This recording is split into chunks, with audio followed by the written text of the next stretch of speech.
Bonjour à toutes, bonjour à tous. Extrêmement heureux d'être avec vous ce matin sur un sujet qui me tient beaucoup à cœur et qui a beaucoup occupé France Stratégie, dont j'ai eu la responsabilité de 2018 jusqu'à, en fait, la semaine dernière. Voilà. Donc, je ne suis plus aujourd'hui commissaire de France Stratégie. Nous sommes réunis autour de quelque chose qui est évidemment un enjeu majeur pour notre pays, pour beaucoup de pays, qui sont les politiques de lutte contre la précarité et plus généralement la lutte contre la pauvreté. Et nous savons de plus en plus que ces politiques ne réussiront et ne produiront les effets qu'on est en droit d'espérer qu'elles produisent que si la compréhension de la manière dont se forme la pauvreté et dont se constituent les différentes modalités des précarités s'améliore. On sait pas mal de choses déjà, mais il y a encore énormément de choses qu'on sait peu, qu'on sait mal et qu'on doit pouvoir mieux comprendre et mieux analyser. France Stratégie a, au cours des dernières années, fait un certain nombre de travaux qui, je crois, apportent quelques éléments utiles et dont je vais vous dire quelques mots. Le point de départ, c'est que nous avons été chargés de faire l'évaluation de la stratégie nationale de prévention et de lutte contre la pauvreté qui avait été annoncée à l'automne 2018 avec un ensemble de mesures. Nous avons d'ailleurs à ce propos, je rebondis sur ce que disaient les deux interlocuteurs qui ont ouvert la séance, nous avons constitué un panel citoyen pour pouvoir travailler de manière à sortir des questionnements que nous-mêmes nous avions et à entendre d'autres questionnements. Et nous avons aussi travaillé avec le 5e collège du CNLE, celui des personnes concernées par la pauvreté. Et je crois que ça a été quelque chose qui nous a beaucoup aidés. Et puis, plus récemment, nous avons fait une série de publications autour des questions du poids des héritages sociaux dans la formation des inégalités. Et ces travaux nous ont conduits à mieux corroborer, à mieux établir des choses qui sont assez connues, mais aussi à trouver un certain nombre de choses inattendues. Et j'insisterai sur l'une d'entre elles parce que je crois qu'elle peut jouer un rôle sur la manière d'agir pour lutter contre la pauvreté dans les années qui viennent. Nous avons aujourd'hui, et ça sera le thème de la prochaine session, des instruments de mesure relativement robustes, pas toujours très faciles à faire vivre et qui prennent quelquefois un peu de retard dans les publications pour des raisons techniques, sur la mesure de la pauvreté monétaire. Nous savons qu'elle est conventionnelle, nous savons qu'elle fait l'objet de définitions qui sont internationalement validées, qu'elle est donc utile dans les comparaisons. Nous savons aussi qu'elle présente un certain nombre de limites, mais c'est un instrument important et nous savons aussi que cet instrument important n'est vraiment éclairant que si on le complète, et il y a été fait allusion tout à l'heure aussi, par la pauvreté mesurée en termes de privation matérielle et sociale à partir de listes de biens, de services, de situations qui permettent d'identifier des situations que ne capte pas forcément à elle seule la pauvreté monétaire. Ce point est très important. Les ordres de grandeur sont similaires. La pauvreté monétaire est en fait relativement stable aux alentours de 14,5% depuis des années. Elle varie dans un couloir de plus ou moins 1% autour de ça depuis assez longtemps. La pauvreté en privation matérielle et sociale est de l'ordre de 13 à 14%, donc ce n'est pas des chiffres très différents, mais évidemment, et ça commence à devenir intéressant pour ce qui nous réunit aujourd'hui, ce n'est pas forcément les mêmes personnes. Et les gens qui sont à la fois pauvres sur le critère de la pauvreté monétaire et sur le critère de la privation matérielle et sociale sont une population qui, évidemment, mérite un intérêt particulier, comme méritent un intérêt les populations qui sont sur les deux bords entre cette intersection. Et donc, tout ça enrichit la compréhension qu'on a de la formation des inégalités. Les instruments de redistribution qui existent ont un impact massif et c'est ce qui explique qu'après redistribution, la pauvreté en France soit dans des niveaux qui, en comparaison internationale, et ce n'est pas quelque chose dont on doit se satisfaire, mais c'est un élément d'information évidemment important, se compare plutôt favorablement avec ce qui existe ailleurs en Europe ou dans les pays de l'OCDE. En revanche, quand on parle de tout ça, on se rend compte qu'on doit mesurer de manière plus précise l'impact des différentes mesures de redistribution. Je donne juste un exemple. Quand on a fait l'évaluation de la stratégie de lutte contre la pauvreté, chose un peu inattendue, c'est qu'une des contributions majeures au maintien de la pauvreté dans la zone où elle était, ça a été la hausse très forte de la prime d'activité après la crise des Gilets jaunes. Quand la stratégie de lutte contre la pauvreté a été lancée en 2018, il y avait un budget d'à peu près 14 milliards. Il a été triplé dans les faits. Et un gros morceau du triplement, ça a été l'augmentation de la prime d'activité. Donc elle a joué un rôle très important dans le maintien à peu près stable de la lutte contre du niveau de pauvreté. Et il y a eu la même chose au moment de la pandémie, avec les mesures de chômage partiel notamment et le soutien qui a été apporté à la population à ce moment-là. Ce qu'on peut dire en gros, c'est que la prime d'activité, ça a évité 0,6 à 0,7% d'aggravation du taux de pauvreté et que ce qui a été fait à la pandémie, ça a évité à peu près 0,5% d'aggravation de la pauvreté monétaire. Ces politiques de redistribution, on les tient pour acquises, mais il y a vraiment un savoir-faire qui a été constitué dans les politiques d'attribution d'aide monétaire. Et quand on a réussi à faire ce qui a été fait sur la prime d'activité ou après sur l'indemnisation de l'activité partielle, c'est parce qu'il y avait une machine en place qui fonctionnait assez bien.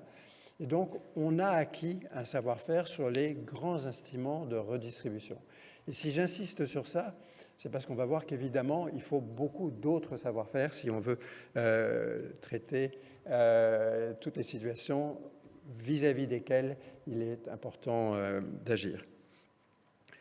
Au-delà de ces réflexions sur le taux de pauvreté, nous savons un certain nombre de choses sur le poids des héritages sociaux dans la formation des inégalités, en termes à la fois de position sociale et de revenus. Nous avons actualisé les connaissances sur ça récemment et elles donnent des chiffres qui sont quand même très impressionnants. Je vais vous en citer quelques-uns. Je n'aurai pas beaucoup de chiffres dans la présentation, je vous rassure, mais ils sont quand même extrêmement éclairants. Nous avons étudié un échantillon de la population très représentatif, très large, pour essayer de voir le lien entre les revenus qu'on a au bout de quelques années dans la vie active et la position sociale des parents, l'endroit où on a grandi, l'existence d'une origine migratoire ou le fait d'être une femme ou un homme. Et on a trouvé des résultats qui ne sont pas complètement inattendus, mais qui sont quand même très marquants. La moyenne des rémunérations prises en compte dans notre échantillon, c'était juste au-dessus de 2 000 euros. Selon que vos parents sont dans le quart le plus aisé ou dans le quart le plus modeste de la population, l'écart de rémunération est supérieur à 1 000 euros. Alors que la rémunération moyenne dont nous parlons est de l'ordre de 2 000 euros. C'est donc considérable. 1 000 euros par rapport à une moyenne de 2 000 euros, donc mettons plus ou moins 500 euros autour de cette moyenne, c'est même un peu plus de 1 000 euros. Selon qu'on est femme ou homme, l'écart est de 600 euros. Et il se creuse en fait de manière très très marquée après l'arrivée des enfants. 440 euros d'écart entre les personnes qui ont grandi dans une région riche et les personnes qui ont grandi dans une région pauvre. C'est significatif. Quand on regarde d'un petit peu plus près, ça va être un des objets de la journée, et qu'on essaye de voir quel est l'impact d'avoir grandi dans une ZUS, une zone urbaine sensible, par rapport à ailleurs, c'est un impact un peu moins important que celui de l'écart entre les régions, c'est 250 euros. Et puis, une chose qui était pour nous un petit peu inattendue, quand on prend en compte tous les autres facteurs, c'est-à-dire l'endroit où on a grandi, l'origine sociale, d'être femme ou homme, le fait d'avoir une origine migratoire africaine, puisque c'est sur ça que se concentre l'attention, n'a un impact de l'ordre de 170 euros. Donc des 4 impacts que j'ai cités, c'est de loin le moins lourd. En fait, les travailleurs immigrés pauvres sont d'abord des travailleurs pauvres et ensuite des travailleurs immigrés. J'insiste sur ça parce que ce n'est pas forcément la perception commune et c'est évidemment un point important. Nous connaissons donc relativement bien ce qui se passe en termes de moyenne. Mais ce qui nous a le plus frappé dans les études que nous avons faites récemment, c'est l'incroyable dispersion autour de ces moyennes. Et ça nous a frappé au point qu'on a mis en fait beaucoup de temps à comprendre les chiffres que nous trouvions. Ça a commencé quand, regardant les écarts entre les différentes origines sociales, nous avons essayé de comprendre quelles étaient au sein de ceux qui venaient d'un milieu aisé et de ceux qui venaient d'un milieu modeste, les différences de trajectoire. Et on a trouvé des écarts très importants de personnes venant de même milieu. Je vais vous donner quelques chiffres qui illustrent ça de manière très frappante. Les personnes issues de milieux favorisés,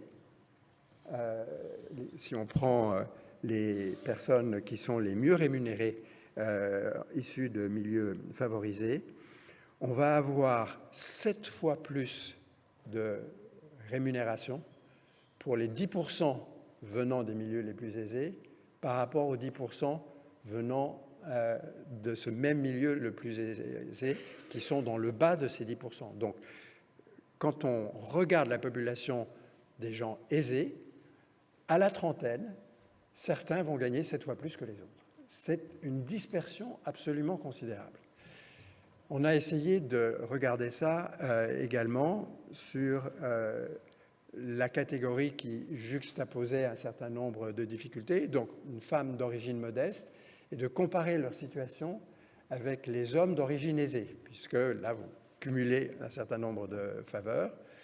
Et ce qu'on a trouvé nous a complètement troublés. Plus de 10% des femmes d'origine modeste gagnent plus que la moitié des hommes d'origine aisée. Ça veut dire que la dispersion est considérable. Et ce phénomène de dispersion, en réalité, on commence à le connaître. Les instruments statistiques pour l'analyser faisaient défaut parce qu'on n'avait pas la possibilité de suivre en panel les trajectoires comme on peut le faire depuis, en fait, très peu de temps. Et c'est donc un des domaines, puisqu'aujourd'hui nous sommes sur la recherche qui permet de mieux comprendre la précarité, les précarités et la pauvreté. C'est un des domaines dans lesquels il y a eu, grâce à des progrès dans l'accès aux données et même dans l'existence des données, des progrès importants. Et ça a une très grande importance pour la compréhension des enjeux des politiques publiques. Ça conduit à une situation qui est très étonnante, c'est que, alors même que les moyennes sont très écartées, je vous l'ai dit, quand vous prenez 2 individus tirés au hasard dans la population, eh bien, il n'y a qu'à peu près 10% de l'écart de leur rémunération qui est expliqué par les 4 facteurs que j'ai cités: origine sociale, être femme ou homme, origine migratoire et lieu où on a grandi. C'est très important parce que ça veut dire que quand nous réfléchissons à nos politiques sociales, nous devons tenir compte de plus en plus de cette diversité. Et il faut donc désormais avoir un croisement entre les approches en moyenne et les approches qui vont être concentrées sur le repérage des trajectoires individuelles. Et là, on rentre dans un domaine sociologique qui est très différent de celui de l'analyse des économistes, aussi des sociologues, sur les moyennes de rémunération et sur le poids des héritages sociaux dans ces rémunérations moyennes. On rentre dans l'analyse des trajectoires de vie. On rejoint quelque chose qui est maintenant étudié depuis plusieurs décennies, qui est l'importance des accidents de parcours, des accidents de vie, dans le fait qu'on va trouver quelqu'un qui va rentrer dans la précarité alors qu'il n'était pas écrit que cela se produisait ou que ça se produirait pour lui. Et donc nous avons à croiser des réflexions sur les moyennes, et elles sont toujours très importantes, mais aussi des réflexions et une action qui s'y adapte sur le côté très socialement déterminé, mais très individuel des parcours que peuvent avoir un certain nombre de personnes. Et donc pour la recherche, ce domaine de l'articulation entre facteurs collectifs, facteurs plus individualisables des trajectoires de vie va être un champ absolument majeur dans les années qui viennent. Les instruments statistiques pour pouvoir le faire sont de plus en plus présents, de plus en plus commodes d'emploi. Et donc je pense qu'on trouvera des choses, et notamment quand on saura mieux articuler ce qu'on sait sur les conditions de précarité des personnes aux franges de l'emploi classique. Alors bien sûr, on parle des CDD à répétition, on parle des situations imposées d'auto-entrepreneurs par les grandes plateformes en ligne. On parle bien sûr aussi des temps partiels subis, qui ne sont pas des temps partiels réellement choisis. Et on a donc, et également du risque d'enfermement dans l'intermittence qu'on connaît tous. On a des mécanismes de constitution de ce qu'on appelle quelquefois le précariat qui sont variés et qui sont au croisement entre les trajectoires individuelles et les éléments plus socialement déterminés autour de moyennes qu'on peut mesurer. Et puis pour l'action publique, ça veut dire qu'il faut améliorer un certain nombre de choses. Bien sûr, la réflexion sur les grands mécanismes redistributifs doit continuer. Le sujet du revenu universel d'activité a été gelé, mais il n'est pas mort, il est encore à l'étude. Les gens continuent de réfléchir à ce qui pourrait être fait. Ce qui est important sur ce sujet-là, c'est de sortir du débat binaire pour ou contre. Il faut essayer de comprendre comment. Et il faut essayer de tirer les leçons des maintenant très nombreuses expériences en France et à l'étranger qui permettent de savoir ce que différentes modalités de mise en place de dispositifs de ce type produisent comme effet, avec des risques réels d'enfermement, des risques réels de trappe à pauvreté, et surtout l'accent qui est de plus en plus mis sur le fait que jusqu'ici, on a su redistribuer, c'est ce que je disais tout à l'heure, on a assez mal su accompagner.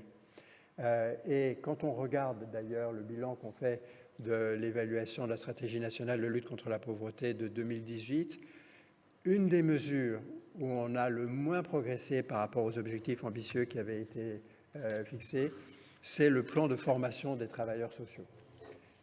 Et c'est évidemment un peu révélateur.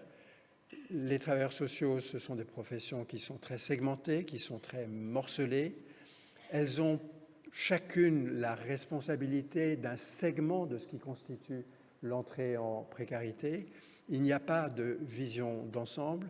Faire coopérer les travailleurs sociaux qui ont la responsabilité de différents aspects de la vie de quelqu'un est difficile parce que les feuilles de route ne sont pas les mêmes, les mandants ne sont pas les mêmes, les moyens sont différents.